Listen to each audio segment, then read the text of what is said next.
Welcome to Inside the Content. Today, I have a good friend of mine. We'll be going over, of course, their upbringing, what got them into content creation, and what they got currently going on. Without further ado, go ahead and introduce yourself. What's going on, everybody? I am DataDave. Catchphrase is day to day with DataDave because I get content on some platform every single day. But yeah, I do voice acting, I teach college, and outside of that, of course, I stream and do content creation. So yeah, you'll find me doing something somewhere.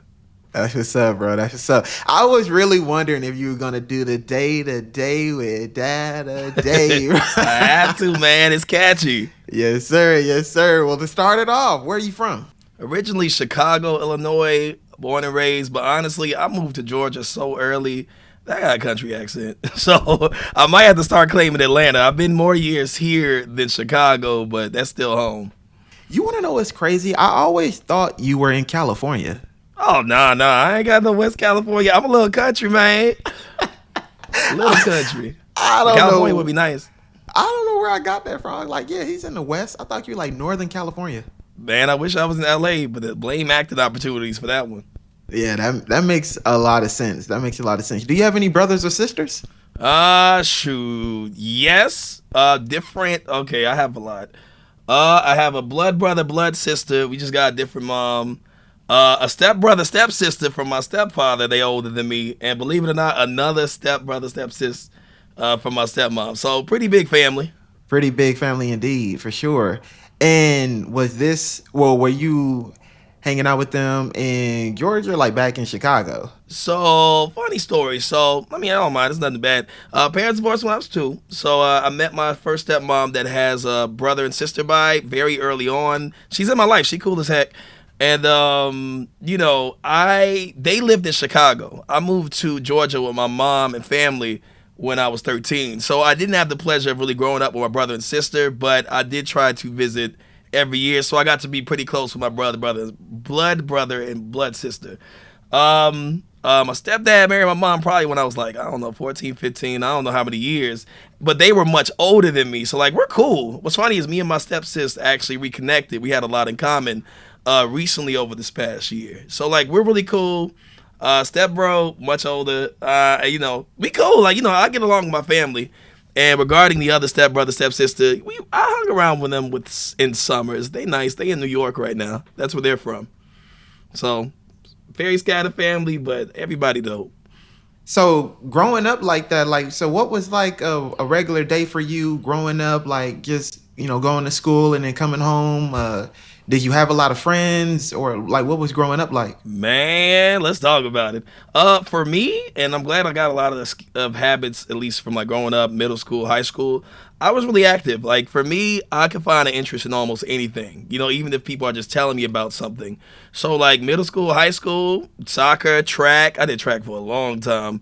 Band, chorus, leadership clubs. Like I just always stayed active. Because in Georgia, at least the parts I was in, there was no sidewalks. Not that it's super country, but like it was very suburban. But if you want to get around or be somewhere, you either have a car or you need to be a part of a club. So for me, my parents wanted to be active, so I just signed up for clubs just to kind of hang out and socialize. Because if I'm not part of the clubs, I'll just be at home playing video games, which ain't bad because I was a huge gamer. So track was a great social avenue for me. Wasn't passionate for it, even though I was pretty good at it. But, at the track meet, you run your race and you just eat food and talk with your friends all day. Band and chorus, I was a big music head. So that was another way to meet people, travel, and do all kinds of things, even marching band. So I stayed extremely active. And, if I'm part of a club, I go do that, then I just go home and game. Outside of track and, band and the music that you was involved with, did you ever get in trouble? Believe it or not, this is what I believe to this day. I did get in trouble a little bit when I was younger, but the reason why I don't get in trouble much is because I truly believe if I do something bad, I'm gonna get caught. Like if me and 10 other people did something bad together, I'd be the one to get caught, whether I couldn't lie or I couldn't hide it. So in knowing that I'm going to get in trouble or I'm walking into a situation where I'm going to be the one to get caught or made an example of, I just didn't do much. Like, you know what I mean? It's just like, I just don't got time, because it's like, if me and 100 other people did something, they going to find me. So I stayed out of trouble. Like I've had very few whoopings only because I'm like, hey, I'm gonna get on punishment for this, and I ain't got the time. Like I'm just not gonna do it. I just feel like I'm not that lucky. Only in games I'm that lucky. Yeah. Yeah, I definitely can relate to that. I used to be like, yeah, I'm not sure about this. And then everybody else be like, come on, man, stop being a sucker. I'm like, nah, I Man, think I'm I'll like, I'll pass. be the sucker because I don't want to get caught. I just feel like it'd be on me. I couldn't even cheat at school because I'm like, fam, I'm gonna be. Everybody can cheat, but I'm gonna be the one to get caught, and I can't deal with it. So I'm smooth. When you were just chilling at home, well, not even that part. What was your first console before we even start talking about what games you was playing at Shoot. home? To my memory, it was either the Sega Genesis or Game Boy Advance. The reason why both of them were very early, but on my Sega, I know it was Toe Jam and Earl. I played it with my auntie, which was really nice. But before that, I had me a Game Boy, and believe it or not, it was Pokemon, which is funny because I do a lot of Pokemon Unite content. You know, we gonna talk about that. I wrote a lot of stuff down to when we get to the content part, and I'm really interested to talk and highlight your content creation career because I've always told you like, yo, I think when I first met you, I was like, man, bro, like, yo, you really doing that because I think in like when I first met you.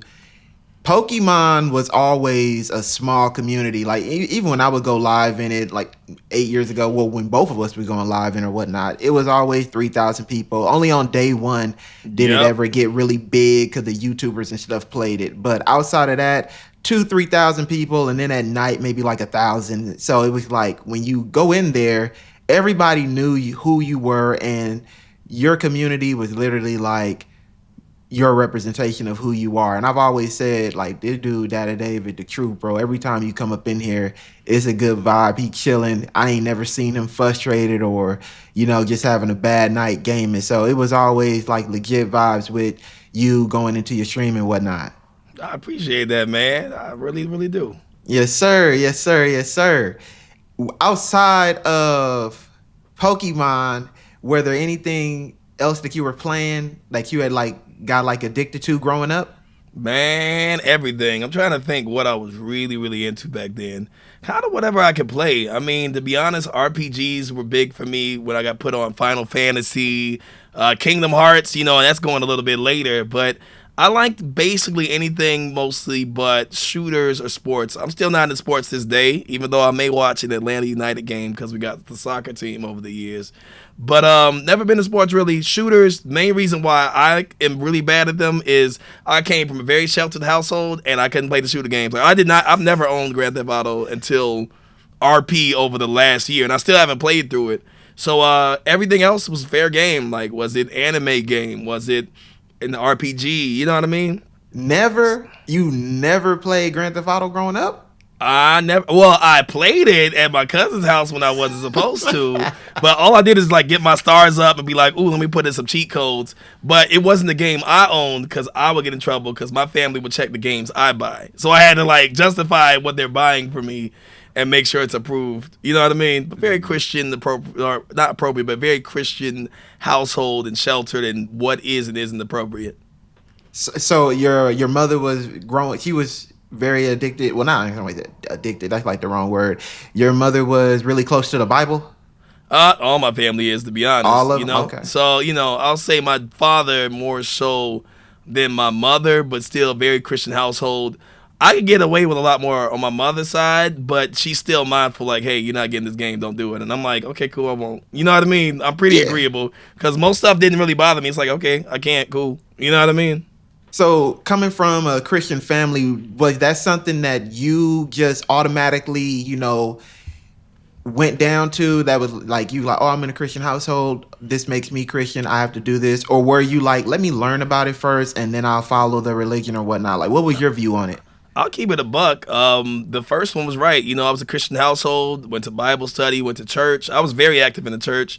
At one point, I was even one of the youth leaders. So, fun fact, my track coach, track was very close to me. I was very close to my track coach. He was actually my youth pastor, ironically, just by happenstance. We Nice. joined the church. He was a youth pastor, and me being on his track team, me seeing him at church, I got my choice, of course, but I got put in leadership, so I oftentimes helped out with what he went on as like a not leading and preaching, but more as a side hand, like let me help you set up for this event, let me clean up over here. You know what I mean? So I was very, very that. Like there's pros and cons of it, but I think that ultimately that was me. Very, very churchy Christian guy. This is one of my questions, but I think it has already been answered. Is this why Day-to-Day with DataDave is PG? So man, we retired that years ago. I'm not PG no more. I mean, we can cuss. I mean, I'll say this. Initially, the reason why I was PG wasn't necessarily Christian values or anything, but I felt that the games I primarily streamed had a much younger audience. So back then, I was like, hey, I'm in Pokemon. People do what they want. Pokemon's actually nostalgic. It has a much older audience. But at that time, I'm like, I feel like I have a lot of younger viewers. I'll keep it clean because, I admit I used to cuss like a sailor, and language I'm not gonna use this video, but I say a lot. Not that it's bad. It's just that's my natural. My homies and friends know. But I cleaned it up for stream because I'm like, hey, I want to grow this. I don't know if this is gonna help me by being this way. So from streaming, I got a habit of not cussing much because I did it for so long.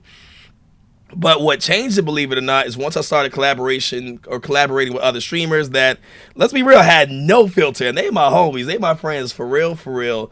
But I was like, dang, I'm not going to be in VC with them because I don't want them to curse. And my viewers got to be mindful. But in my real life, I'm like, am I really like that? Nah, I don't care about no profanity. Do you? I'm just here to game.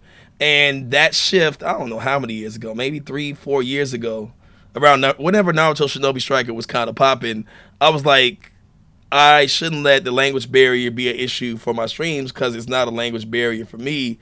I'll be authentically myself. Now, the irony is, because I was PG for so long, out of habit, I just don't curse much. It's more of a, I intentionally said this to be funny, but it's become a habit, but I don't mind if others do it. But it was more so of, I feel like the atmosphere of the games I'm streaming at the time don't fit the language of what I primarily do, and I made the habit of not doing so.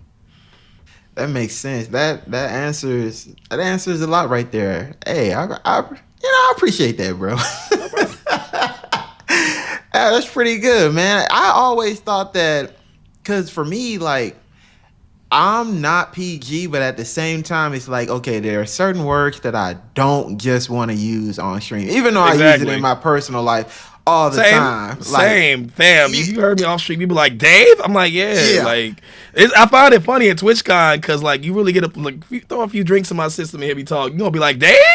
I'm like, yeah. This is whatever. I ain't gonna do this live, but this is how I talk. I'm literally ain't throwing a stereotype. I'm from Southside Chicago in the hundreds. It's Chicago, and fam, I grew up in Atlanta.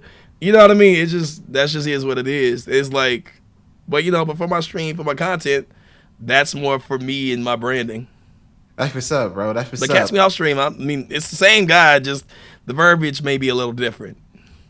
When you are, let's say if you're not doing anything on your side of content creation, but somebody has you on their side and they're unfiltered, do you then, be your outside self with them on their platform?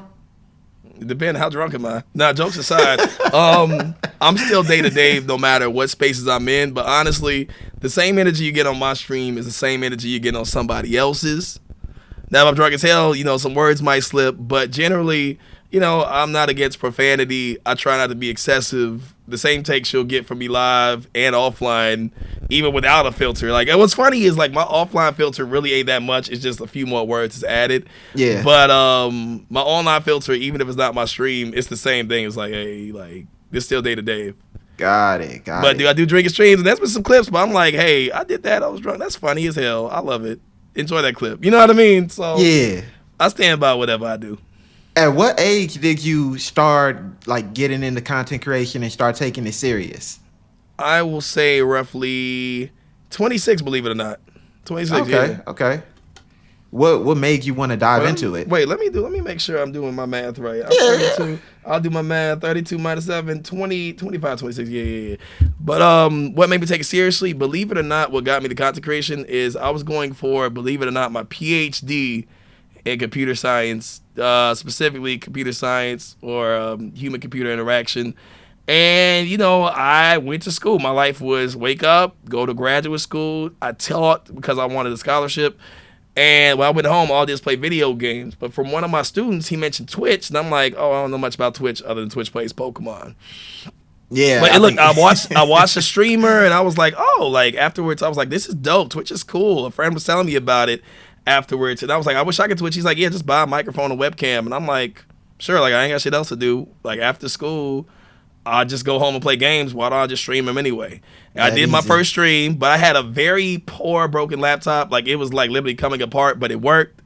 And I'm a broke PhD student. They don't pay as much. But ultimately, I started to stream. I got one viewer, and it was so fun navigating through Undertale. That's what I streamed. And before you knew it, I'm like, well, I'm gonna eat. I play video games anyway. I'll just stream as I go. And before you know it, I was just doing it in my pastime. And it was a cool way to interact with viewers, get to know people, play games, and try different things. And what's fun about it, and I'm glad this happened, because my laptop wasn't that strong, it forced me to play indie games. Not at the time, I just kind of played like Overwatch, Final Fantasy, cool. But it forced me to play Oh, different games, and those different games brought different people and different audiences. And before you knew it, I was literally streaming every day, and that's where the phrase "day to day" with DataDave originated. It's been revamped now, same phrase but different meaning. But yeah, I kept it going, and I got partnered on Twitch in like 6 months. It was wild. But what's wild back then is that we didn't have a sub button. Like Twitch affiliateship didn't work. right. So once I got partnered, I got a lot of subs, and I was like, holy crap! Like I think I just made some money from this. This is different, and I just been keeping it going ever since. So to tie back into the partnership, was at what point during that 6 month period? Because you said you got partnered in 6 months. At what Yeah. time did you like realize like, hold on, I'm actually moving in a successful direction with this. I could apply for partnership or whatnot. Like, when did you start taking it serious? Because it seemed like you came in like, yeah, I might as well just do it. But then when Yeah. did the change come or the shift where you were like, oh, hold on, we could do this for real? Once I realized that I fit the qualifications of partnership, like friends were telling me, like you need on average, back then it's different now, I'm sure. Oh But on yeah, average, you needed about 75 viewers to get partnership. And when I was streaming Monster Hunter Generations, that's what I was playing around the time on 3DS, an expensive 3DS. They were called Katsu Kitties. Like I was pulling like 50s, and I was like, wow, like someone was like, you should apply. I'm like, oh, maybe I'll apply.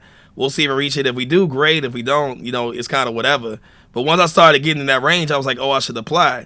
First time denied. Second and third time, I was denied partnership. My was it fourth and fifth month.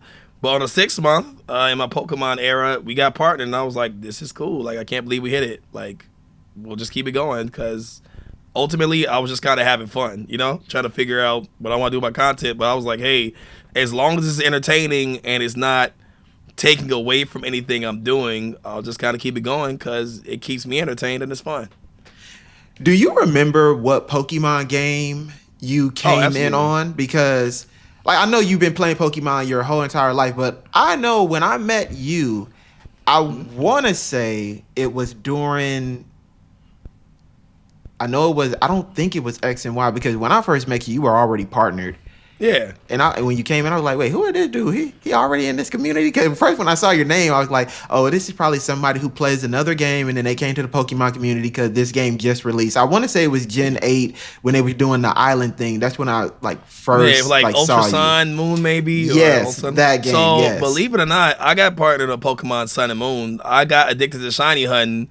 And what's funny is the only reason I started shiny hunting is because I lost a bet to chat. Literally, that's the only reason. And then like, what's funny is it took me like 3 full 8-hour streams to get my first shiny because I didn't know what I was doing. But once I got it, I was like, this is the hypest thing ever. I want to get more. And that's where the addiction started.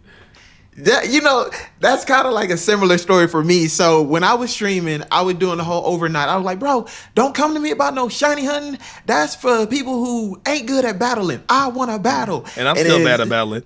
somebody was like, bro, just shiny hunt, please, bro. At midnight, we chilling right now. So then I looked at the director and I'm like, okay, everybody battling. Okay, I'll switch it up tomorrow. I got power save, so it's pretty pointless for me because I can just go and create the Pokemon and put it in the game. They're like, bro, trust me, just shiny hunt, see if you like it. So I was like, all right, I'll do it. And then I tried it, and I'm like, hold on, bro, it do kind of feel different to get your own Yeah. Pokemon, even though I'm about to put it right back in its power save and give it the right IVs, but at least I Yeah. got it. Right.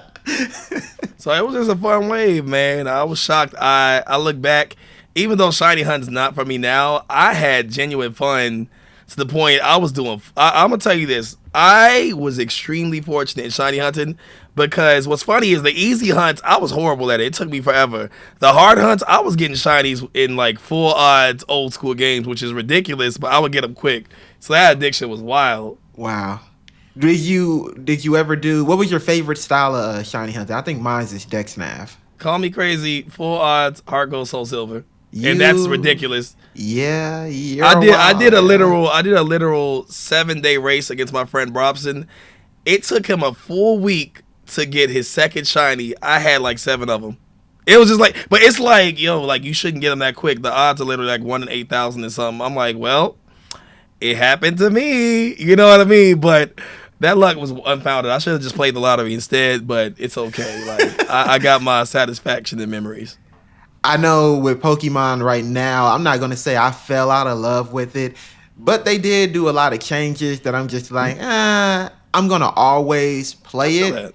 and I'm always going to make time for it. But how do you feel about the current state of Pokemon? Are you keeping up with like the new Pokemon and what's going on? I'll keep it a buck. I will probably play anything Pokemon puts out.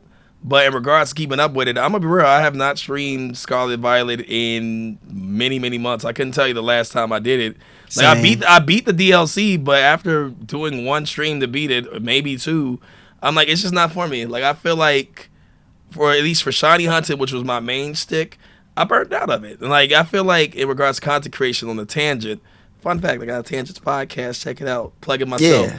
But I feel like as the generations went on, I think Let's Go was my first burnout of Pokemon when it came to Shiny Hunting. Because I was like, I don't like this, but I get views and subs. And I'm just like, for me, and good or bad, because I admit, if I stayed with it, if I was like, hey, I'm burnt out of this game, let me keep streaming it. I'm got these viewers, I got these subs. I feel like I could have been much, much bigger like some creators in Pokemon currently. Not saying they doing it like I was, but at least for me, I could have been much, much bigger if I just stayed with Pokemon and only it. But like the thing is, it was like, hey, I'm doing this for money and views, and like it's just not fun for me. So for me, I'm just not gonna play it, and that's what I did. I was like, I'm gonna do variety, and whether I hot take on content creation, if you don't mind the tangent, but it's like if I get no viewers, if I get the smallest amount, if I get another sub, like less subs, which is the true fact, I'm like at the end of the day, am I having fun? Do I like what I'm doing?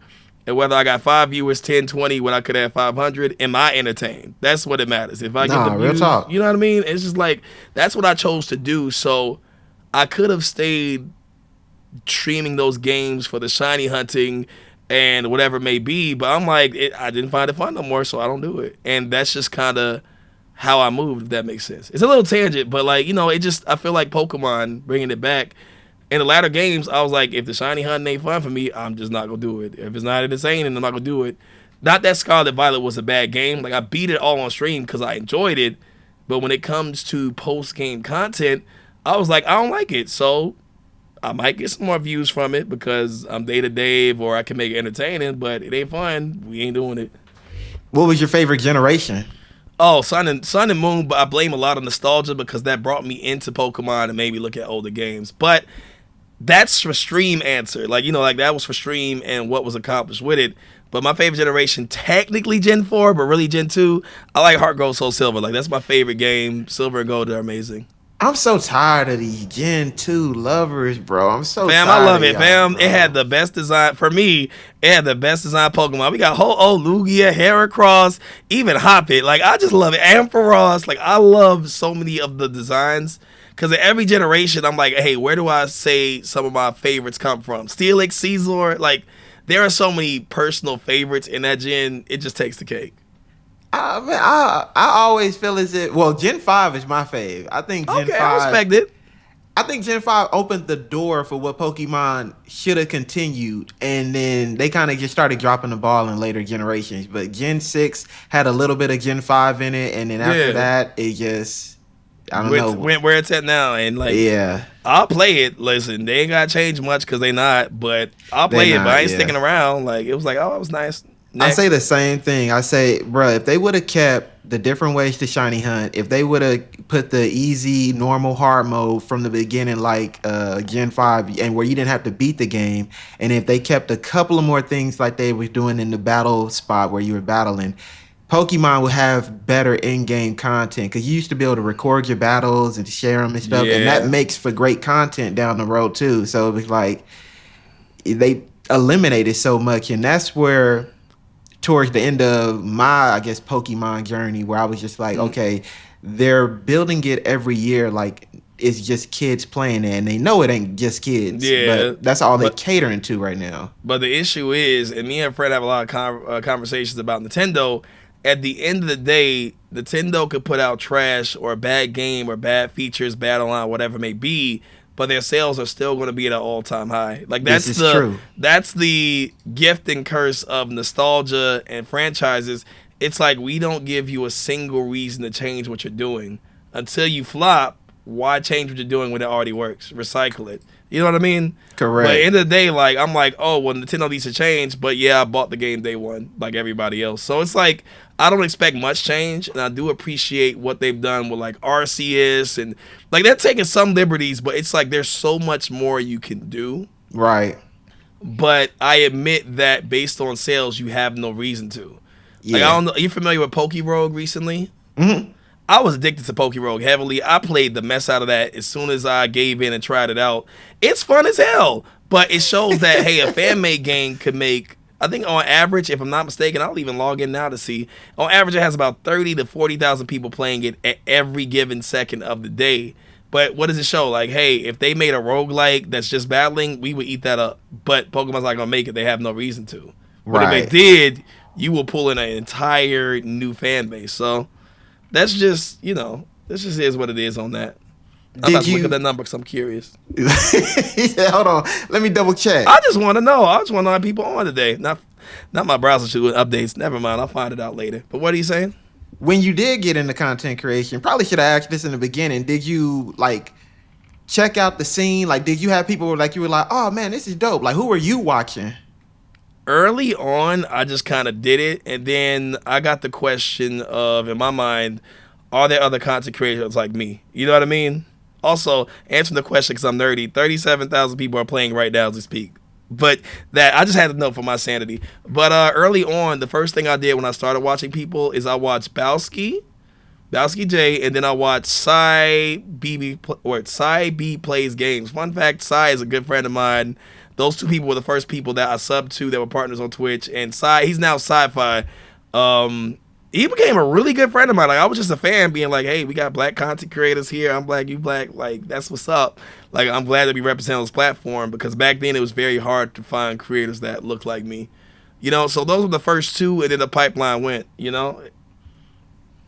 Yeah. And so now, what games are you doing right now? I know you said variety, but is there anything that you are Um, still sticking to that's like, okay, this is where my heart is? I know a lot of people are kind of crazy about Elden Ring now, and Sure, we'll talk about it. So ironically, first game is Pokemon Unite. I have a horrible addiction to League of Legends that I don't play recently, but I love MOBAs. I've been playing it literally since high school, and that's my game. But Pokemon Unite is a MOBA, 10-minute MOBA, and it's Pokemon, it's MOBA. I love it. Like I love MOBAs. So that's a perfect match. I play pretty often. Outside of that, Final Fantasy 14 is an addiction of mine. I stay on it. Monster Hunter is something I've been bringing back recently because literally, that fun fact, before I got partnered on Twitch playing Pokemon Sun and Moon, I was playing a bunch of Monster Hunter Generations. So that's kind of a staple for me. And I actually popped in the Elden Ring wave. Like right now, I did not play any Elden Ring really for real. So a friend of mine doesn't know a single thing about Dark Souls or Soulsborne's game. So I'm like, cool, let's do a co-op of this game. We're going to go blind and get our ass beat. But it's going to be fun. So we're working nice. through that game. Like, by the time we make it to DLC, it's probably going to be many months from now. And that's being kind. But I'm having fun and the chat's enjoying our mishaps. I feel like if Twitch would have had the recommendation button back then, I feel like you would have either popped up on mine or I would have popped up on yours. Because Absolutely. I was playing Monster Hunter 3 Ultimate. Oh, Of course, nice. in Pokemon. Like, so Pokemon and Monster Hunter were like the two games that I was always playing. I was always a bow main, hated every other weapon. And Okay, then Bo. Pokemon, of course, we already know. For Absolutely. Pokemon Unite, who do you main? I only main because my favorite type is Ghost. I only play the Ghost and Dark type Pokemon. So, So I'm toxic. No, I'm joking. But I'm a zone. My this is in fighting games. This is in Smash and everything. I main zoners. So anything long range that can be annoying. So my best character by far is Gardevoir. I like okay, distance. I like messing around. I like being farther enough in the fight where it's like you approach me, but I'm moving back and I'm killing you. So Gardevoir is my best. Mimikyu would be a second. I either do range or I do super close and do damage. And right now I'm trying to think who else. Oh, Phalanx. I love Phalanx. I loved that Pokemon before it came out. I was shocked it was chosen, but Phalanx is fun as heck for me. So those are my three mains. nice. What is it like? I know you said your friends be playing Poke. Well, you have friends that come over and y'all do like you're doing the co-op with with the Souls game. What is it like to have people who know that you do content creation, but also know a little bit about your personal life too as well? I would say it's really, really nice. Most of my friends, only one's a content creator, but he actually started content creation from knowing me, and I love seeing his growth from it. Cause he was like, I couldn't be on stream. I'm like, boy, you on my streams a lot in person. Try it for yourself and build a community. But I think I'm very fortunate. I feel like as content creators, a lot of chances we end up collaborating with our online friends, which is great. But it's cool to have somebody that's like, hey, I interact with you not only online but in person. You could join me. I know I'm very fortunate for that because it makes fun content. Because that barrier of not that you can't have the same interactions online with your friends, but having them right next to you, it's much more fun to bounce off their energy, their reaction, their facial reactions. You know what I mean? Like even my roommate Blitzerfox, he'll play games with me on stream, be a voice chat, but he's not on camera person. But it's like I'm fortunate to have that right there, or like to have Shaco. He'll be on stream with me, and I'm like, fam, we have literally clips of you saying something, reacting to me because of our dynamic off stream. You're just seeing it on stream, and it's kind of hilarious. You know what I mean? So I love it, and even more friends of mine, I always invite them. Recently, I had my friend PJ. He's never been on a Twitch stream in his life. I brought him in person. Chat loved him. But because of our off-stream dynamic and friendship, it made it hilarious because you get to see an eye to, I see why they're friends. I see how they interact. That's not what I expected, but that's hilarious. And see how they interact in the environment. So I love bringing my friends on stream because their experience is new and they are new to being live. And it's fun guiding them through that process of like, hey, be yourself. We'll enjoy having you on camera, just being you. So I do have a lot of my friends saying, hey, if you want, pull up. Some instances, majority of them are pretty hilarious. Some like, oh, I'm more shy. Okay, you're shy. We'll let you do you. Feel free to join, and I'll guide you through it as I'll say host or whatever. Okay, okay, that's what's up, bro. That's what's up. Did you consider yourself like I don't know if this has always been you or maybe it wasn't. You know, I'm not in there 24/7 watching everything you do. But have you always been this open or like before when you were starting off? Were you private? Did you keep things like I don't want everybody all in my personal life? Like how did that play? Man, shoot. It's time for a coming out story, but jokes aside, we'll get to that in a sec. Being very open, believe it or not, if you would have told me years before I started streaming that I'll be somebody that's where I'm at today as a streamer, like I've hosted for Twitch, I've done a lot of cool stuff. Yeah, Like you whether have. I've really done a lot of cool stuff both in person and even at TwitchCon for hosting. But if you would told me that's something I would do, I'm not gonna lie, I'd be like, hey, that's funny. Like I don't believe you. I'm like, hey, I'm a type B personality. I don't have the confidence or qualities to do all these things or to be as open or to be as transparent as I am today. But I feel like that was a learned trait. So if you're talking to me, I'm talking on tangents. So I'm gonna go ahead and start. I feel that in a lot of cases, this is a personal belief. A lot of us are good at things that we don't necessarily get exposed to or be in the environment to. Right. But once we're exposed to, we're like, holy shoot, I like it. You know what I mean? Right. I agree. Like Yeah. for me, I'll add info about my dad on this. My dad used to do radio station. He's a very in front of your camera type person. Me, I'm like, hey, I'm backstage.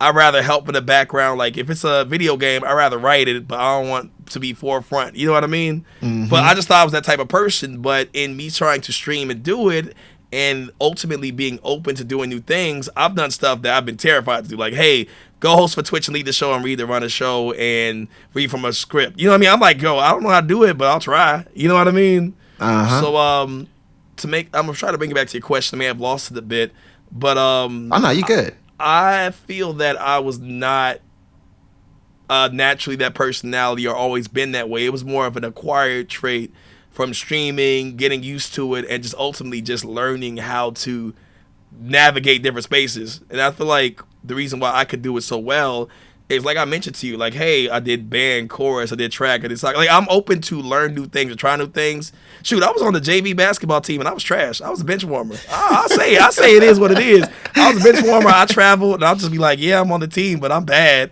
Like I can't shoot, I can't dribble. I'm a power forward. I'm short as hell. Like the other power forward's like 6'4". But you know what I mean? It's just the fact that how'd you get on team? It's because I just tried out and was like, oh snap, I'm on it.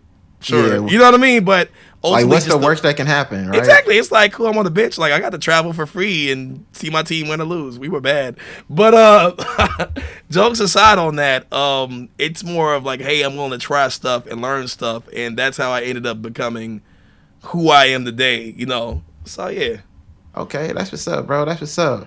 I've always been like, man, if you don't do it, you'll never know it. If you don't Exactly. try, you gotta make some type of effort. You just can't sit in your comfort zone all the time because then you put yourself in a box. You limit your own Exactly. awareness. You just think, oh, what you want to do isn't working. Just because you want to do it and it's not working right now doesn't mean that you can't revamp it and take something that's outside of it and throw it in there to make it work. So is creativity, just trying new things, and you never know, you'll be able to network, meet people, just do a bunch of other stuff, doing things that you thought you would have never had no interest in. And even if you don't have an interest in it, at the end of the day you can always be like, at least I did it. So Yeah. definitely respect Exactly. that. Exactly. And even throwing out, hope you don't mind the LGBTQIA plus story, but I feel that when I did truly become more open with chat and things of that nature is when I did, believe it or not, come out. I came out to my folks, like, hey, gay man, Christian family. It didn't go well with my pops and my mom loved me, but that was really hard for me. But even in being open with chat with that I'm not gonna say necessarily open doors, but that opened my comfortability to be a more open person. You know what I mean? Share more of my life and even grow more comfortable with myself. Because like I said, I did come from a very religious background that bashed and say, don't do that. You know what I mean? I ain't got too Right. much depth on it, but like that was a pretty big one for me. And I remember I did come out to chat and I was worried that I was losing my entire audience, but people were like, oh, okay, cool. What you playing today? And that was just a really, really cool thing to see. So I'll say in that's what I really would say I gotten more comfortable being open and saying, hey, the viewers aren't just here for the game. The people that stick around are here for me and what entertainment I bring and what personality I bring to the forefront. When you did come out, like, did you just ha ha ha ha ha, hey y'all, yeah, this is me, Oh let's get back to the game, or man, did you I actually did put the nah, aside a time to fam. talk? I did. Lil Nas X came out, and for whatever reason in my soul, I was just like, I'm gonna quote tweet this. Haha, me too. If you don't F with me, that's cool. And like, I got a bunch of likes. Like, my sponsors was like, we Dave, we love you. Like, I look back and like, on one hand, I could be like, oh, that was dramatic. But I look back and say, hey, like, that was my way of just saying, hey, this is what's up. This is me. I hope y'all still like me, or if you don't, cool, whatever. And ultimately, everybody from friends in my life to viewers that have become friends and the community, even sponsors, like, nah, we still support you. And in that openness, not that I'm gonna say I found opportunities, but I was able to be more open in my content, be more vocal and whatever that may be, and that has opened opportunities for me to find community, find more friends, and find, I say, just a good space for me to be in, like, oh, I'm Dave. I'll tell you A, B, C, X, Y, Z about me, but you know what I mean? It's just like, it's whatever, like, learn whatever. But I think that's where that openness came from, and that was really a big one for me. So when you opened up, I know you had brought it up like it was like tough for your father and whatnot. Do you still have a strong relationship with your folks? Shoot, I'll be candid. Me and my mom, we're actually closer, believe it or not, because of her being Okay. accepting. I was being able more open about how I feel and different things. Like me and my mom have always been close, but in her learning to, not even say learning to, but in her choosing to be accepting, I've grown more close with her. With my father, and it's like it's one of those. I'll say this. Like old school fathers or old school parent, they're like, "Hey, I'm your parent, not your friend." You know what I mean? Like my dad, it's like he's not accepting of it and I don't like that he's not accepting of it. And we clashed for, I'd argue, would say years on it. because for me, I was pretty angry about like, hey, my mom could do it, why can't you? Y'all the same religion, and it was a lot. It was a lot for me. I still do admit, I'm candid. I do have issues with that, but I am, we'll say, blessed to say, just to stay on that topic. That like my dad's a good dad. Like anything I need, I could call him right now. Hey, I'm in a situation. I need $500. He's like, cool, whatever. You know what I mean? Not Yeah. saying I'll just ask for money, but he's that type of parent. Like I remember I have my house this year, and I've had a lot of issues and repairs in my house. But who do I call first? I call my pops. So even though we don't necessarily have, I don't want to say not a friendly relationship, but like if you saw, my dad's been on stream recently some months ago, but if you saw him, you'd be like, oh, they are the perfect pair, good father son. It's like, nah, we cordial, we're cool, we're friendly. Like that's my dad. I have no ill will, but it's Yeah. one of those, I wish you were more accepting in this area, but I accept you who as you are. We agree to disagree, but I value the relationship that we can maintain more than the acceptance that, not that you won't give, but I feel that you can't give. I feel like whether it's his upbringing, whether it's religion, whatever it is, I may not ever know the specifics of that. And it's not for me to know. He doesn't have to explain. Be who you are. That's funny. I use that phrase during Pride Month. Be who you are. But like in whatever you choose to be, and ultimately, I know that you'll be a father to me. We may not be as close as if you were accepting, like me and my mom, but I acknowledge that I have you in my life. I'm grateful for it.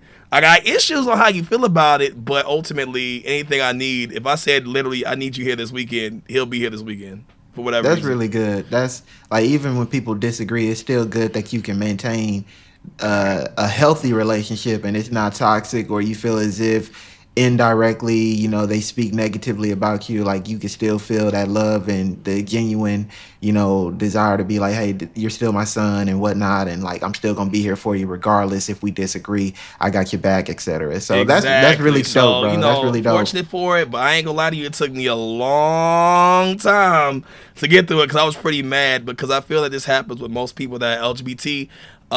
You go so long with worried about being accepted that when you're like, hey, I accept myself, vibe, but we are not.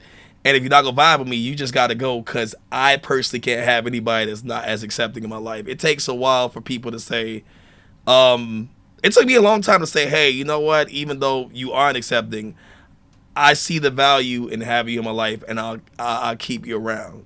Now, if anybody else I don't know not accepting, it's like, hey, you can go kick rocks. But you get my point. It's just, Yeah. it took a lot of learning, a lot of time and maturity to get to that point for me. Well, speaking about, accepting people, there's a lot of stuff that be going on, of course, on Twitter and the internet and whatnot, and with streamers and content creators. Do you speak on any of that stuff or give your opinion when they're talking about, oh, I don't care, and just all the nonsense that goes on when people have these disagreements and whatnot? Or are you just like, bro, just either you accept people or not, but you don't have to Man, disrespect them and whatnot? I don't argue on Twitter. It's just we're not on Twitter or X now, but now we're not. Yeah, I feel like anybody posts on Twitter, no shade to anyone. Some people are genuinely there to have conversation. I just believe 90% of people aren't. Like there's been right. time I've gotten into, like anytime I've truly, and it's very rare, gotten into a Twitter discussion, I just leave my tweets because I'm like, y'all don't need to see that. Sponsors don't need to see it. Potential sponsors don't either. It's like I just don't see the point of arguing with people because you're not tweeting for me to change your mind, and me providing facts or valid points isn't going to change your mind. So I stay out of drama. I stay out of hot takes. I just tweet about my silly experiences through my life, my live streams, friends tweet. You know what I mean? It's just I try to keep it. Not I'm saying I'm trying to keep it positive because if something negative happened and I got to take, I'll say it. But in regards to streamer debates or hot takes, it's just like I just don't see the point because it's just not going to do anything for the other party and not do anything for me. And when it comes to arguing on Twitter, it's just not making me look good in a good light. And this is my brand, you know? I agree. So, I if, think there's a lot yeah, of education, a lot of educational chances that are, I don't want to say missed or that could be had, but I think the influence of just how big or how majority agrees that it just get lost in the sauce. exactly. So I'm like, fam, I'm smooth. I ain't got nothing to say. I'll read it. I'll sip it. You might even get a like from me because now they're hidden. But it ain't none of my business. I'll talk about it offline. Speaking of being smooth, you gotta tell me what got you into this voice acting? Man, believe it or not, after I graduated, I was like, dang, like I'm a full time streamer, and let's keep it a buck. Like, even though I did make a pretty penny at that time, more than what I do now directly from subs, um, I was like, what else can I do? Because I want to keep streaming, but I need a way to sustain myself. Like, streaming is a skill, and streaming could potentially make doors for community management in the gaming industry or other doors for jobs. But I'm like, hey, those are super competitive, and I don't have an experience. What else could I do, or what skill could I do to keep it going? Because computer science, even though I got literally a master's degree, I didn't get my PhD. I went with my master's and focused on content creation. I was like, what else can I do? So I found out some streamers do voice acting, and I'm like, oh, that's cool. I don't know a single thing. I've never been to an acting class. I ain't even done theater, but let me look into it and see if I like it. So I just Googled vocal coaches. I don't recommend you go about it the way I did, but I Googled vocal coaches. I found one, and then I just kept paying him to take classes because he was decent price and he was black. Because I was like, I want to make sure I give somebody that's similar to me. And like after taking his classes for a while, I learned a bit about the industry. And then I was like, oh, like this is actually kind of fun. I didn't book nothing. I rarely auditioned. I was just learning. But I was like, I think I like this. Let me go take another acting coach. And then I took another acting coach. Then I learned about improv. And I just kept, even though it was kind of costly, the acting industry is, I just kept learning from different coaches of various roles. And the thing that's cool about it is you learn what does and doesn't work for you. Like certain things coaches taught me, it just didn't work. It didn't click for me. Other things did. Ooh, I'll take a piece of that and use it elsewhere. But I kept it going because I wanted to learn, and it was so fun. And then I started booking some things. It was small gigs, like independent YouTube things. But I just kept it going, and even to this day, I have classes I take. But in doing it so many years, I'm like, hey, like I'm a pretty good actor. I can finally confidently say that. A lot of classes on my belt, and there's a bunch of areas I can improve. But it was just making myself a student of, let me learn voiceover from people that do this, and what can you teach me, or what feedback can you give me, or, ooh, that was really bad on what I just did. Tell me why. I need to know why, So I just became a student of it, and now I've been doing it like 7 years maybe. No, I can't do math. 5, 6, 7 years. I think I saw, correct me if I'm wrong, but I think I saw a video of you where you were just posting different, you'll say one line different times, like with different voices and whatnot. And then I was like, oh, okay, Dave is getting into the voice acting. And then I think like a couple months, maybe, I'm not sure the timeline, but then you did a voiceover for Zaxby's, I think. Yeah, I've done Zaxby's 2 years ago. That was one of my biggest commercial gigs, and honestly the most highest paying. Non-union Zaxby's. Last year I did Denny's. My most recent, I'll say, big work, even though it's not many lines, I'm in Honkai Star Rail. I'm an NPC that got 18 lines, but I'm like, hey, even though it's just 18 lines, like, yo, I'm in Honkai Star Rail. That thing is big as hell. So, I've been making waves. Hold on. I'm a Hoyo creator. They didn't hit me up for this. What? No, I'm playing with you. You silly. No. What character? Because I'm actually like, Genshin Impact, Honkai Star Rail, Hoyoverse kind of. I never thought I would get into like the gacha world because it's expensive. Yeah, but it actually got me, and I've been really stuck on it. I haven't did the main story right now that just came out. Are you in that one, or are you? Yeah, I'm in that one. You may have already ran into me if you were in dub.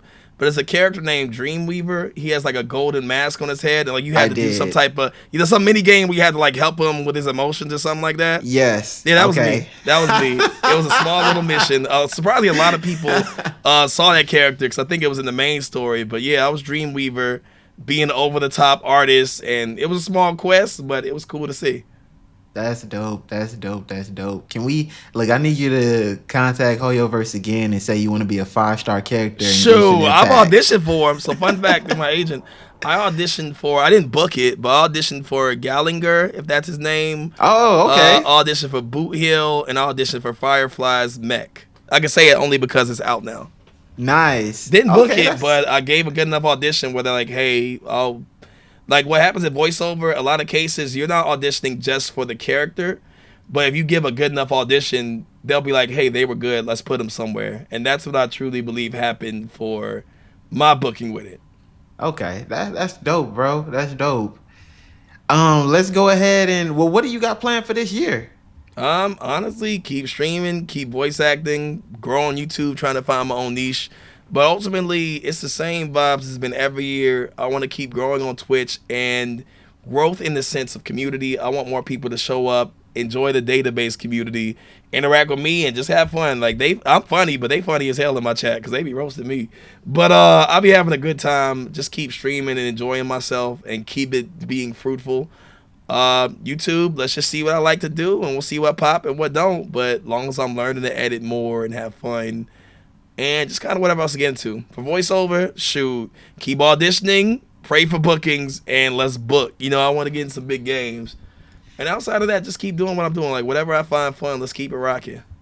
Most definitely, man. I think for me too, it's like it's so many like content creation and just social media in general is so open right now. Like you can't really just stick to and just be, oh yeah, just stream 8 hours and if you just stay consistent with that, you'll get to where you want. It's like no, you got TikTok now, you got Twitter videos, you got YouTube Exactly. Shorts, you got so much stuff that people use now, and like it's somebody I know who blew up off of Reddit and now they have like a big YouTube channel. I'm like, bro, So it's just finding Reddit, your niche. I've right? seen people Like blow up on TikTok and they're huge now. YouTube, Twitch. Some people do streaming only. I don't know how they do it, but they do. But I feel like for everybody, just do a bunch of stuff and see what works, because what hits for me ain't gonna hit for you, but what hit for you ain't gonna hit for me. But you got to be willing to learn, video edit, stream, just see what rocks. Post on and Reddit. I didn't even know I on Reddit, but post on Reddit. You know what I mean? yeah, post apparently they care about their opinion so much, they was able to capitalize off that and make it a YouTube channel and they talk about some touchy topics, but that's the whole point of it though. People want to know what they think and want to get their genuine opinion about it. So that's dope. Makes sense. With all that being in with like content creation, how do you tie that into your personal life? Like cuz you're a teacher, right? Yeah, I teach. I teach college computer science. And what's funny is, hopefully it stays next year. I'm a full time worker at my current job, but what's dope is I'm a mixture between a professor and a research assistant. So believe it or not, I work on their social media for a few projects they got going on. Won't go into too many specifics of it. And I teach college, and it's pretty chill. I'm remote now, so that's been nice. Nice. What inspired you to be a teacher? Like did Shoot you up, always want to be a teacher or like your childhood you want to be fam. a firefighter? I got two things to say to it. One, in college, I was like, I don't want to be a professor. But ironically, my nickname, each of my friend group had a nickname. I was Professor X, which I find funny. But I was like, this is a funny nickname. It's cute. But I don't want to be professor. So when I graduated college, I was a full-time streamer. I told my boss, he was like, hey, you graduated. Congrats. What you doing? I'm like, honestly, I'm just kind of doing the streaming thing and seeing what I'm going to do next. He's like, you want to teach? I'm like, sure. Okay, prove you can teach. Showed him I could teach. Got the job. And I've just been here ever since. So believe it or not, Nice. out of college, this is my first job, and I'm still with it because it gives me the space to not only teach and make money, to where content creation I don't have to. Like, don't get me wrong, I'm trying to make money through content creation. You know what I mean? I would love to do this full time, Me but too. it gives me a bit more cushion to work for them and have the flexibility to try different content. You know what I mean? Yes, So sir. in this job, I don't feel that I have to push the subs. I have to make this money, which nothing's wrong with it. Like, do what you got to do to get your bread. There ain't never no judgment. But in working, it gives me the comfort to, I could try new things. And if I only get 2 viewers that stream, I had fun. They didn't work. Maybe I won't do it long term on my channel, but I understand that I could take care of myself and have the flexibility to do random content or whatever I want and see what works. Has a student ever came to your stream? You like, hold on, block, hold on, get Fam, up, fam. get up. First day I was working at that college. Fun fact: I walked in there. One of my students said DataDave, and I was like, "Who are you?" And fun fact: he was the student that, or he was the viewer that guided me through Xenoblade Chronicle 2. He was the person helping me. It was just chance. I Wow. was like, "What's your username?" And like, he literally was guiding me literally 2 weeks before I started my first day on campus, and he was one of the students in my class, which is pretty funny. But yeah, some of my students found my stream. I don't advertise it at the school grounds, but word gets around depending on how much they watch Twitch and if they're looking for creators. So not many have tuned in, but I've had a few instances where they found my Twitch. Do you ever feel like Yo, that's kind of crazy. Are you like kind of embarrassed or shy? Like, what's your opinion on it when Oh, you like it when feels someone cool to knows me. you? It's like, oh snap, somebody in person know me that I didn't intentionally tell about my stream. I take it as a cool thing. That's what's up, bro. That's what's up. What is your ultimate goal in the teaching field? Do you plan on like staying? Like, what do you really want to achieve? Honestly, and to keep it a buck, I prefer to be a full time voice actor and content creator, but I want to do those things with comfort. You know what I mean? Okay. And like, in voiceover, it's still a grind for me. It's still taking classes, it's still auditioning, and sometimes I hit, sometimes I go through droughts. But until I have that guaranteed comfort, whether in content creation is never a guarantee. But at least with voiceover, like a long term gig that will really keep me secure, I'm still gonna have something in my pocket saying like, hey, if stuff hits the fan, I have a backup plan. I work this job, and I'll just maintain it until I don't want to teach no more, or until I find a job that I want to do. You know what I mean? But for We now, even though it's tedious as hell, and I don't love every day, literally, I taught today. I did not want to be there. It was the first day teaching 9 to 5, crazy. But I'll do it because it gives me the satisfaction of doing my content creation and voiceover, in the ways that I enjoy. So it ain't we something I love, but it's something I'll do to maintain what I do love. we need to get you into an anime. Shoot, I've auditioned for him. I ain't booked it yet, but I've auditioned. What else? I auditioned for Pokemon, believe it or not. I ain't Oh, get it, but I have auditioned for that. if you would have got into Pokemon, I feel like you'd have Fam, been. I Hold would on, have let me freaked get out. back into I Pokemon would have too. freaked out. Fam, I would have streamed the hell out of it, being like, I'm this character, let's rock. You know what I mean? Let's keep it a buck. But, Y'all I've want to play auditioned for some Pokemon? stuff. Shit, I wish. Fam, I don't know what character I get. But that'd be cool. That'd be dope if you could be like a gym leader too. Fam, I wish. That would be pretty amazing, man. Hey, I appreciate your time, man. Where can we find you, bro? Like social media, like where are you on? What are you on? You can find me you can find me on YouTube and Twitch at literally just DataDave, and everywhere else on social media, TikTok, Twitter, Instagram, DataDave TV.